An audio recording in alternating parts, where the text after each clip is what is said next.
a barbell back squat. Now what we're gonna do is take a minute or two to break this one down because it's more complicated movement, but we won't take too long. So the first thing is making sure that the bar is set up mid-sternum on the rack, because you don't want to tippy-toe the weight on and off the bar because you set it up too high. So make sure it's mid-sternum. The next thing is your point of contact with your hands. So depending on your shoulder mobility, that will determine whether your hands are going to be wider or if they're mobile, more closer. The reason we do this is to bunch up the muscles in the upper back, the traps in particular, in order to create a shelf for the bar, because we don't want to sit the bar in the bony landmark of our neck. We want to sit it a bit lower on our traps, so we have to make sure the hands are close to bunch up those muscles and to cock the elbows up in order to accommodate that, and also to protect the thoracic region of the spine. We want to create tension there. We don't want that to be flaccid, as it will compromise your set when you're coming out of the squat, you'll round out. Now when your hands are on top of the bar, what that will do in return when you cock your elbows up is create additional tension, because the hands are pushing the bar into the back, and as your elbows go up, you're then pushing your back into the bar, which locks it in. So let's set up, we'll go underneath. You'll notice that I keep my forearms, my wrist all in line. I don't have it bent like this.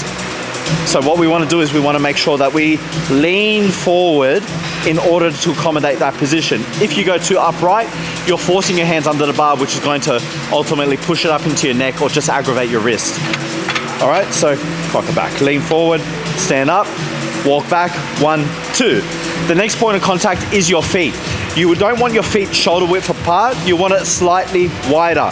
What that will do is mobilize your hips, allowing your torso to fall in between your thighs and getting more range. If you have longer legs, poor mobility, or whatever variable kind of comes into play there, you might want to try a wide or even a more narrow, or elevate your heels if you don't have the ankle mobility. So all these things are worth experimenting with to find out what works for you. Now the next thing is your rotation of your feet.